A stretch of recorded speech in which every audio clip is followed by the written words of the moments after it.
Hi, everyone. Ooh, I didn't anticipate that. There's a nice glare on my thing. So coming from Silicon Valley, I have to do everything on an iPad. It's a great joy for me to be here. When Achin first called and asked, I thought he got the wrong number. Then he explained the idea is that we want to try and bring together the backbone of the church with the future life of the church and see if someone could speak to both. And so that, I guess, kind of makes sense in this because I've been here as long as the seniors have been here in America, and I've seen what it takes, the struggles that families go through when they come here, and there's no community here, there's no one to rely on, there's no support.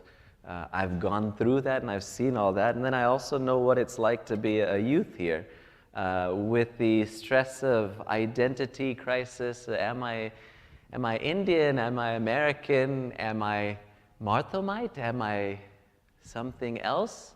Am I Christian in some generic sense? And all these different things are there, and I realize that, yeah, okay, I do have at least a background in that, and so it's my prayer that hopefully from the experiences and from looking at God's Word that we're able to understand something that we all share in common, which is this idea that we all want to be happy in life.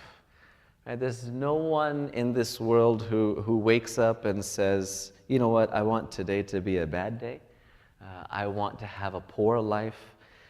I know that many people, and I understand that at times it gets kind of annoying when people come and say that, oh, you all came to America just for money and for success. And I know I don't like to hear that being spoken of because that's not the only reason why we came to America. But having said that, there's no one who came to America hoping for a worse life. We all did hope for something more that we could pass on to our kids. And because of that, we all struggle then with this concept of what does it mean to be happy? What does it mean to be blessed? And how does that apply to our generation and to the generations that come after us? To give you a little bit more of a background about who I am.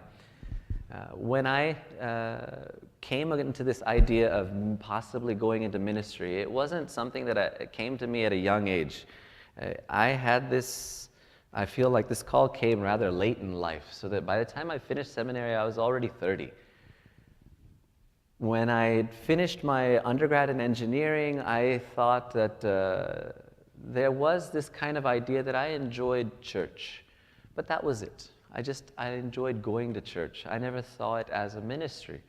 I went on to doing post-grad studies in electrical engineering, did research, and I was telling Bobby, I did research with autistic kids, and we were doing analysis on the brain patterns, and I loved it, I enjoyed it, but then I also realized that there was still something missing in all of this. As much as I loved doing research and writing papers, I couldn't see myself doing this for the rest of my life. It just didn't seem to be the one thing that I really loved. And all the while, I had told my parents growing up that I'm not going to come to the Marthoma Church anymore. And they had hoped that I would, but eventually they finally said, at least go to church. So I agreed to that.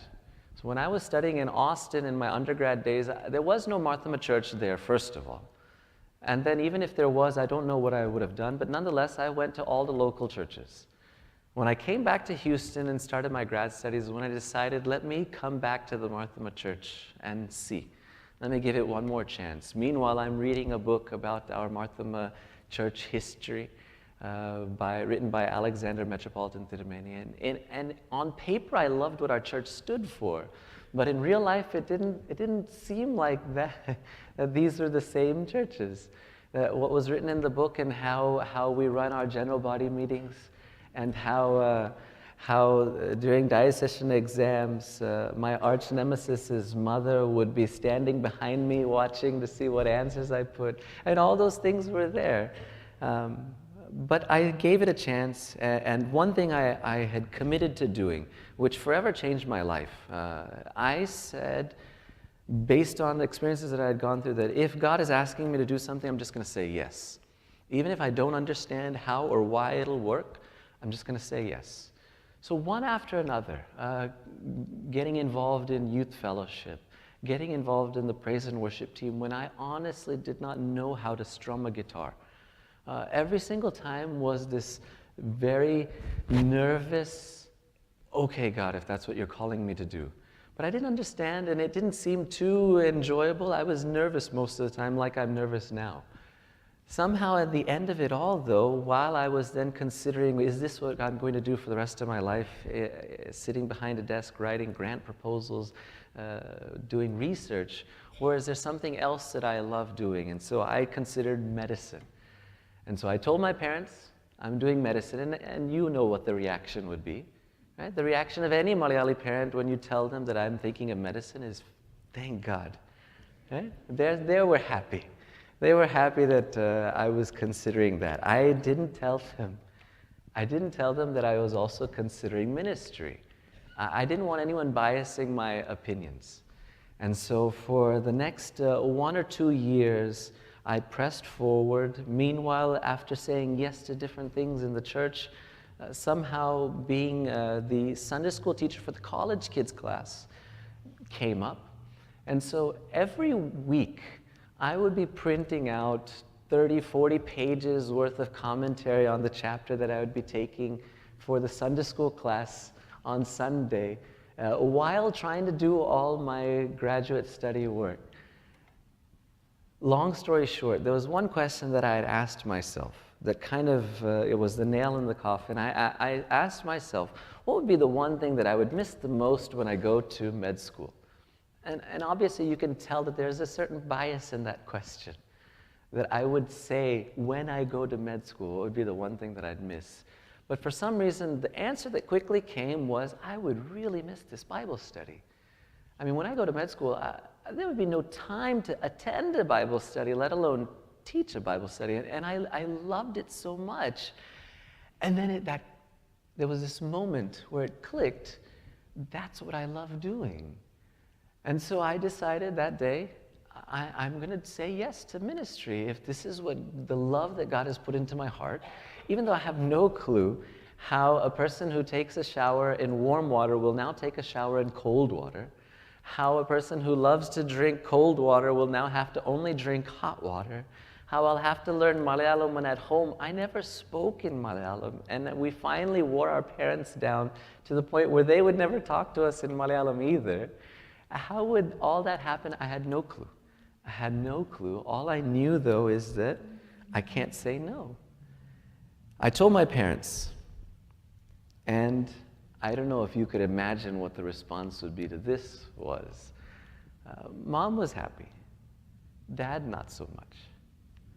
Dad was a typical Malayali dad. And I should say this, he's the reason why I went into this line of ministry, by looking at the example that he set for us. But still, nonetheless, this is not the way to go in life. We might seem prim and proper, but it's not an enjoyable lifestyle. My dad knew that.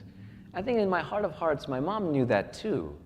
They knew that it's very difficult to be happy if you go into ministry. But eventually they understood that blessing, that concept, had to be turned upside down in order for them to understand what God is doing. When we read this passage, the theme verse that we have is from Genesis chapter 12, verses 1 through 3. And God says, I am going to bless you.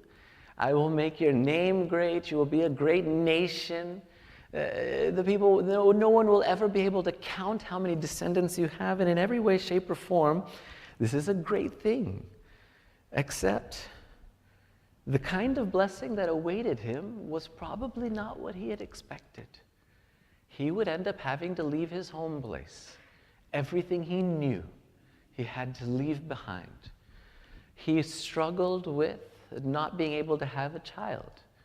He struggled with family relations, and if that sort of thing happened today, it would have been a divorce, but only in those days would it still press forward. Time and time again, he would run into struggles and encounters that he thought, how is this considered to be a blessing? But when we quickly read it, we think, great, I want to be like Abraham. I want to be blessed like Abraham.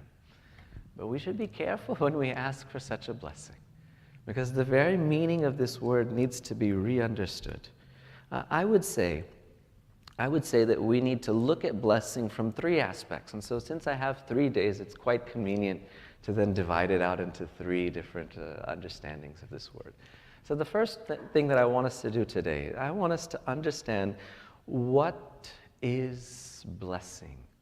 What does it mean when we say that God blesses us or blessed us? What does it mean to be blessed, and who is blessed? Tomorrow, I want to look at something that's very different than what we usually think of the word bless. I want to look at how we should be blessing God.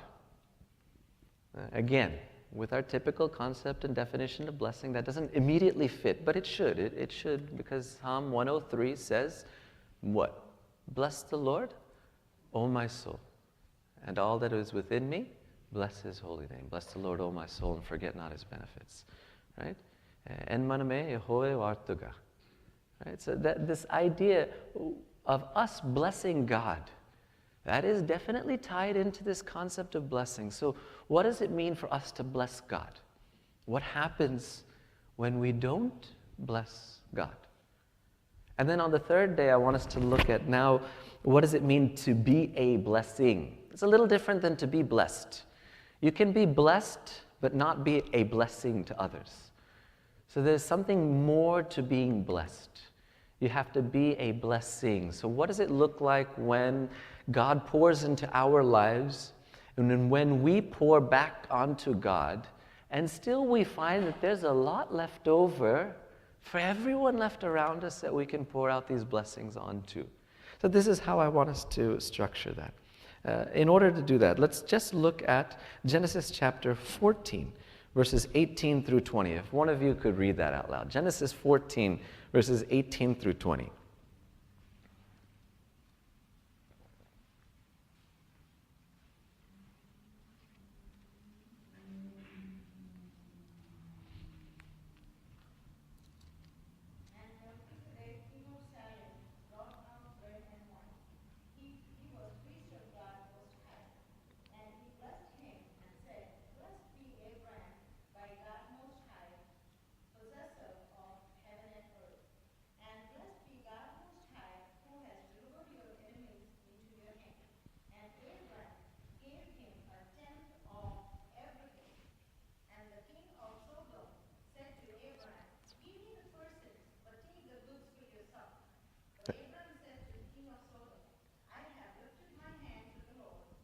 Most High, possessor of heaven and earth, that I would not take a thread or a sandal strap or anything that is yours, lest you should say, I have made Abraham rich. I will take nothing but what the young men had eaten and the share of the men who went with me. Thank you. Thank you, thank you. So first thing to notice, and we'll get to this on day 3, this king, Melchizedek, he's also a priest. The role of a priest is to bless others. Now, it's not a blessing that comes from him per se. He said, blessed be you by God. So the blessing comes from God. And from God, it comes down to Abraham. And then Melchizedek turns around and does what we're going to be talking about on day 2, which is he turns and he blesses God. Now, to kind of demystify this just a little bit, the word bless in Hebrew is barak. It sounds familiar because it's a common name even, barak. Barak means to bless. But it also means more than just to bless. It also means to praise. It means to honor. And so in most of the times when we're talking about God blessing us, we're saying it in the sense that God is favoring, God is giving grace upon, God is giving something to this person, to this community, that is benefiting them, that has the capacity to make them happy in life. And then the other side is, when we bless God, we're just praising God, which even one Achin has pointed out, that when the elements are blessed, you should really think of it in terms of thanking God and praising God. We're not doing something more to the bread and the wine. The Holy Spirit does what's necessary to the bread and the wine. We don't bless it. God is the one who gives blessings upon His children, and we turn around and we praise God, we bless God back. So in this concept of what is the good life, we all know that the good life is achieved when God blesses us. When God looks at us and says, you are favored, you I choose, you are going to be made happy by me, we know that that's what we all want in life. But the problem is that there are many different people who give us many different ways of achieving this happy life. And unfortunately, those ways, those manners, those methodologies, we end up taking on more than what God is telling us here. Because God really honestly isn't saying a whole lot on how to achieve it. In fact, He tells you one thing, you can't achieve it. It has to be given to you. During the Roman oppression time, if we look at the New Testament, the people of Israel desperately longed to be free again. They all longed for the good life, and for them the good life was deeply associated with political freedom. And so there were many groups, and among them a few prominent groups I'll just tell you about. One group was called the Zealots. The Zealots were very militant people. They were the guys who believed that if you want blessings in life, if you want the happy life, the good life, the full life, you have to take it by force. No one is going to give it to you. No one is going to hand it to you. I remember when I was born and raised here, and so some of the things in India I had to learn firsthand. And one of the things that I didn't know was that there's no such thing as a line in India. And so I was in CSS bookstore, and I bought I found a few books that I was interested in. So I went and I stood there in front of the counter. There was one person in front of me. So I naturally stood behind that person. As soon as that person was done, the next person came in from this side. And I thought maybe it's true. Maybe I'm so skinny people don't see me. Maybe they didn't recognize that I was there. After that person was done, the next person came in. Finally, an Orthodox Achin comes and cuts in front of me too. And my dad all the while is waiting patiently at the entrance. Finally, at some point, he yells back so that everyone else can hear. These people won't wait for you. You put your book down and you pay for it. Right? I got scared. I was like, why are you yelling at me? I didn't do anything. But then I understood that there are certain things. It seems so true, doesn't it? There's certain things that if you want it in life, you have to fight for it. You know, let's be honest, that promotion, it's not going to come to the person who's so pavam and humble. It's going to go to that guy who is very cutthroat, who always runs straight to the boss first thing with whatever news is available to try and get on their good side. The one who fights for it is the one who gets it. How do you get the good life? You fight for it. Now, before we criticize the Zealots for this, we all believe this. And we all teach this to our children. I remember growing up, everyone has these instances when you get into a fight. Right? And so there was a time when there was and of course these things only happen at church apparently. And so between me and we're friends still now, but between me and him, we got into an argument. And this was escalating quite rapidly to the point where I was hoping that this would somehow stop because I wasn't really serious about it, but now it's getting to that level you can't back down. And it was my hope that my brother would step in and kind of neutralize it, older brother. But he didn't. He came in having seen the whole thing and he said, all right, let's see you fight now. I didn't want to. Even though I knew that was the method to use when it came down to it, I knew that it's not going to produce the results I want, most likely because I'll probably lose. And fighting, even though it has temporary benefits, it's not a long-lasting option, is it? There are those who still think that this is a viable option. Kill them before they kill us.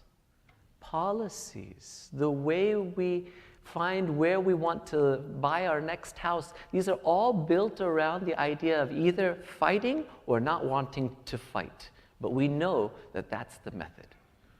There's another group of people called the Sadducees. Now, these guys were very interesting. They were somewhat political, somewhat religious, but not really pure politicians and not really purely religious either. These were guys who stood between the Jewish community and the Roman community. They felt like, you know what, things aren't going to get any better. This is a terrible situation that we're in. The only way that we can really be happy is if we learn to live in the middle, if we learn to compromise. And so these were the people who narrowly navigate between pleasing Rome and pleasing the Jewish community. They thought that if they were to compromise a little on both sides, they could have the good life. They could fly under the radar of Roman authority and above the radar and be, on the good side of all of the people of Israel. And they thought that that was through their cleverness, through their cunningness, that they could do this. And we still do this today also. This concept of compromise in order to be happy. Everyone in marriage knows what I'm talking about. You kind of do. It is true. You do need to compromise. If you don't learn how to compromise, it's going to be very difficult to live in this world. It's going to be very difficult to enter into marriage. It's going to be very difficult to deal with your children, to deal with your parents. But at what point do we end the compromising? That always becomes a very gray area. I'll be Christian when I'm here because it's easy and it makes me happy. But on the other days, let me be a little bit different so that I can be happy on those days as well. If I act like this during the week, people will label me. People will call me different names. It would be easier if I just compromise a little bit. I'll be great when I'm here, and I'll be to them what they expect me to be when I'm there. And we walk this line of compromising, except in Christian faith, you know that there's no such thing as compromising. There's no such thing as a lukewarm Christian. That sort of a person is spit out. When we want the good life, you cannot compromise between what God says is good and what the world says is good. But these Sadducees did this, and we still do it today, to a certain extent, I believe. There's another group called the Pharisees. Now, the Pharisees were interesting people, and perhaps I know I do, fit into this category more often at times. We feel like if we're more religious, then the good life will be there. Right?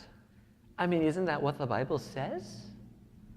Kind of, it does. And so, you know what? I'm going to earn the good life through my multiple prayers. I'm going to achieve the good life by being so devoted to the law that when people look at me, they will say, I am perfect.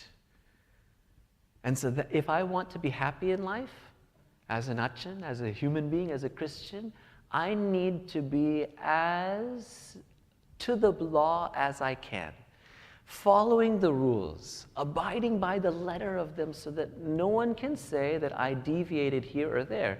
And if I do that, I surely believe that God would bless me. How would he not? I mean, look at all the stuff that I'm doing. And the Pharisees had this mentality, and they lived this way. They believed that Israel would be put back into its rightful position as top of the world, if only they, leading the people behind them, right, leading those rest of the Israelites in this path of perfect obedience. we do this also. We think that we can achieve it through our own works. We think that there is this correlation between hard work and good life, a correlation between prayer and fasting and luxury. But there is no correlation like that. That style does not work either. And so these are the prevalent three obvious kinds of worldviews of ways you can be happy, ways you can achieve the good life, the blessed life.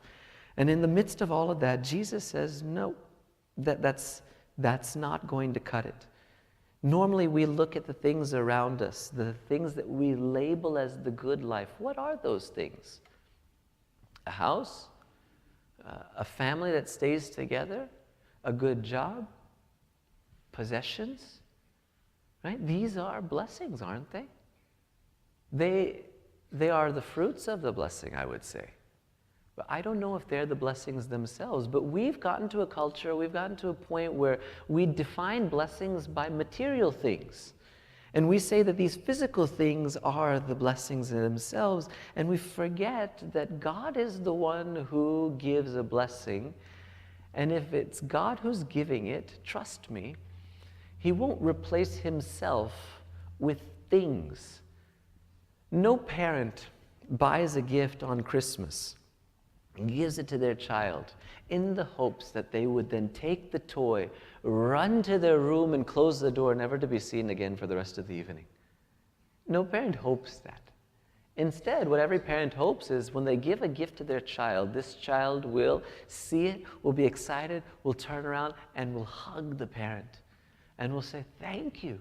You knew exactly what I wanted. How did you know?" And they will spend time with the parent, and then they'll also enjoy the blessing as well. Trust me, they're not going to be so saintly as to walk away from that toy. But they'll enjoy both. And so this is what we have to understand. When God blesses us, the blessing is not the things. The blessing is the person. The blessing is God Himself. He is the blessing. We had a fasting prayer this morning where we were talking about Psalm 23. And we were talking about how the main blessing there isn't the green pastures, right? It's not the still waters. It's not even getting through the valley of the shadow of death. All these things are great. The real blessing comes only in the 5th verse. You prepare a table for me. Now that's not a table for one. That's a table for two. The blessing is the presence of God. When we look at another character, let's look at Mary's life. Mary was considered to be what? Blessed. So much so that we don't even say blessed Mary. What do we say? We say the blessed Mary. Now that also is very interesting, that there's a different way of pronouncing it. And what does that mean? Well, blessed means a person who is in a state of blessing, almost like a perpetual state. So we say that Mary was a blessed person because God blessed her. Now, look at that blessing. Fantastic stuff. She was unmarried and pregnant. She couldn't even walk down the street without people looking at her and knowing exactly what wrong thing that must have happened. She would have been ostracized by the entire community. She finally is almost to the point where her husband-to-be is even thinking of divorcing her. So far, it's pretty good, right? This is what we would all wish for our own daughters, isn't it? A blessed life. Let's keep going. You give birth to a child who then ends up walking off, who doesn't stay at home, who's wandering here and there. When you call him, when people go and said, "Jesus, your mother and your brothers and sisters are calling you," and he says, "Who's my brother and my sister? Who's my mother?" These people here, they're my mother, brother, and sister. Well, what a blessing. You fast forward some more, people start calling him names. Your son, your first son. People are thinking that he's mad. People think that he's crazy. Fantastic. The story goes all the way to the cross. And you realize that your first son, your beloved, is just hanging there.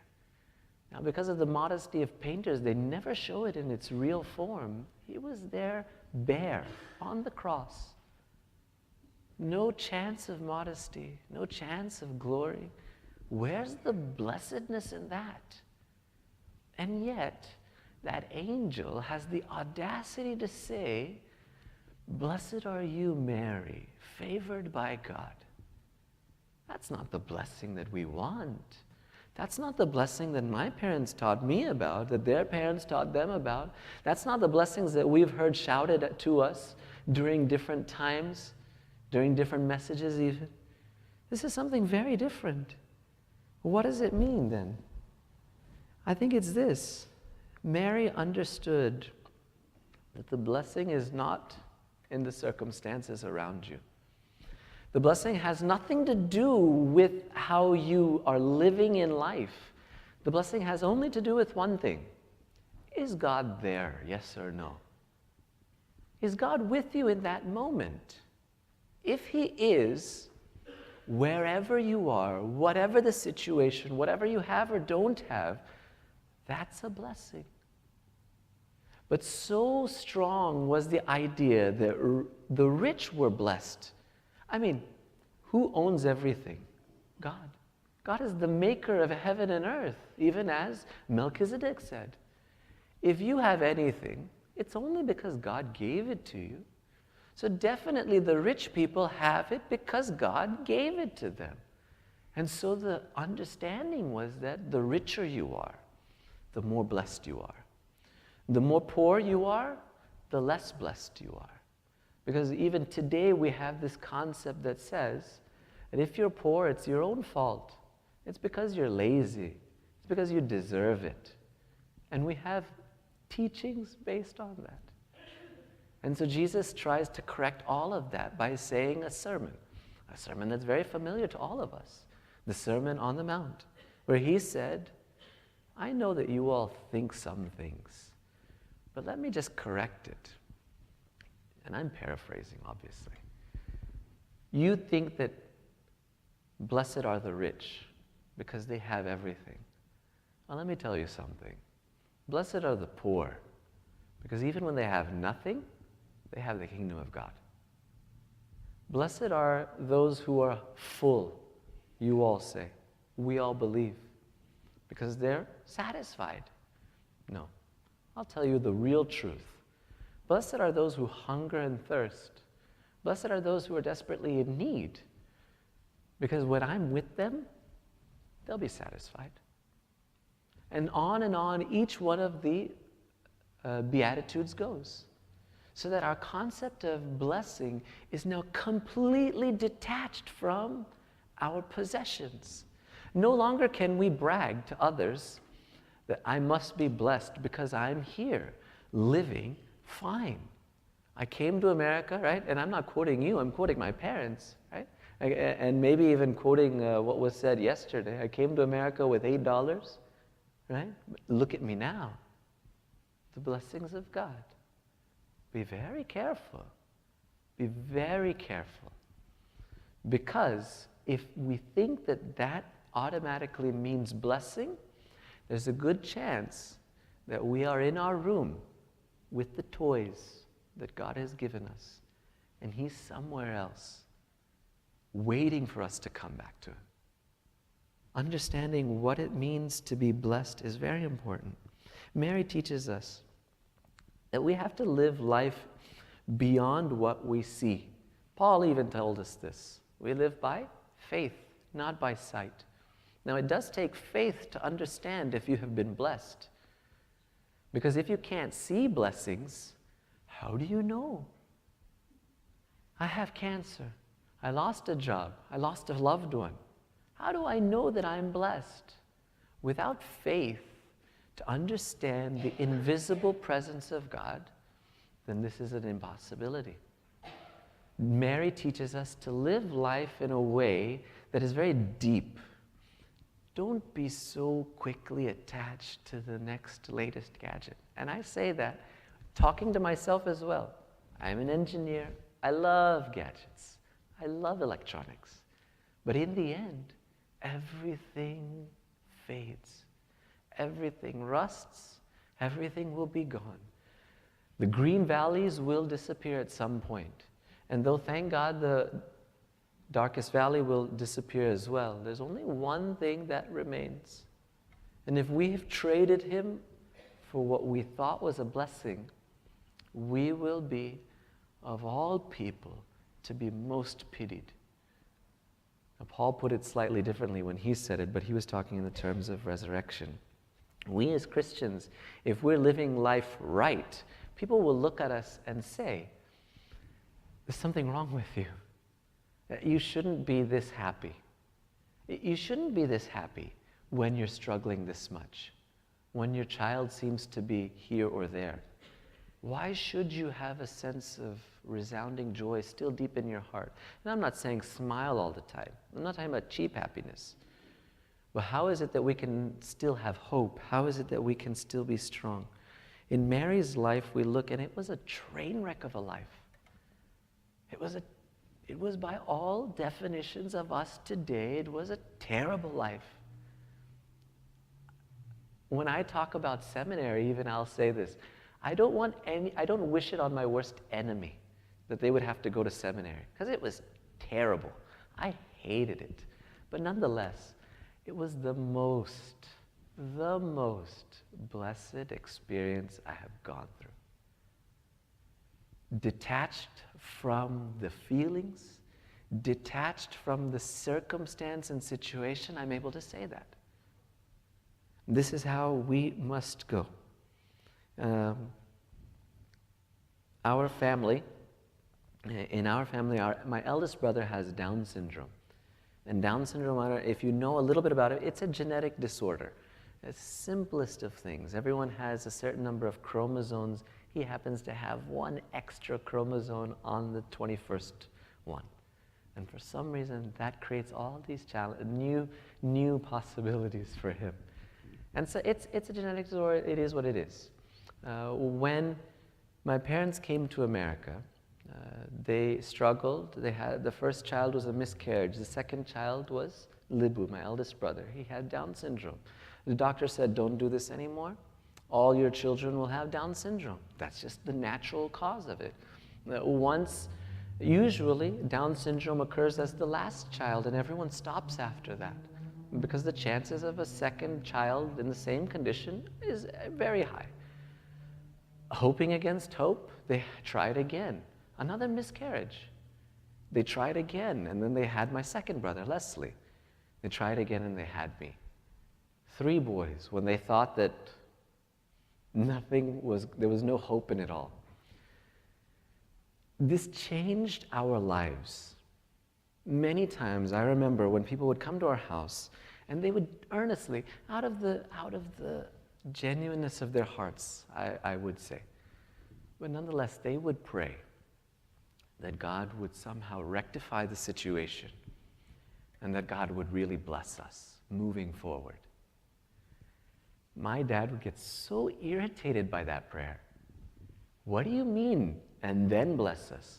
What do you think we're experiencing now?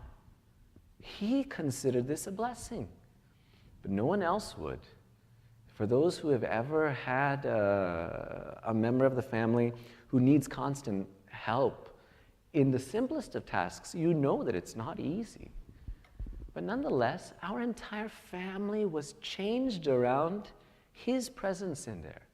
Normally, and you tell me if I'm right or wrong, normal families usually revolve around the healthiest, the brightest, the one full of potential, the most powerful one. So for a given amount of time, it's usually the father, and then at some point in time, it's the star child. And everything revolves around them. Our family was different. Our family always revolved around the weakest one, the one who couldn't do anything for themselves. And at no point in time, at least growing up, did I think that this was a blessing. I thought that this was a curse. I can't go and hang out with my friends. Why? Because I have to come home and help out. Parents couldn't go on vacation. We couldn't go as a family here and there because it's very difficult to travel with him. How is this a blessing? But with confidence, and every member of our family would say the same thing, we are who we are because of him, because of his presence. So definitely we can say, detached from feeling, detached from physical circumstance, we were utterly blessed. We were so blessed. Blessed more so, dare I say, than many other families even. And of course, that's a biased thing to say. But the concept of what a blessing is and what it means to be blessed must change. If not, we'll never be able to do what we're called to do in the second day of this convention, which is turn around and bless God. If we think that we are deserving of these things, if we think that we have merited these things, if we get so in love with the shine and the glitter of these new objects around us, we will forget to bless God. And if you forget to bless God, you will not be a blessing to those around you. Yes, the rich, in a way, they are blessed by God. I admit that.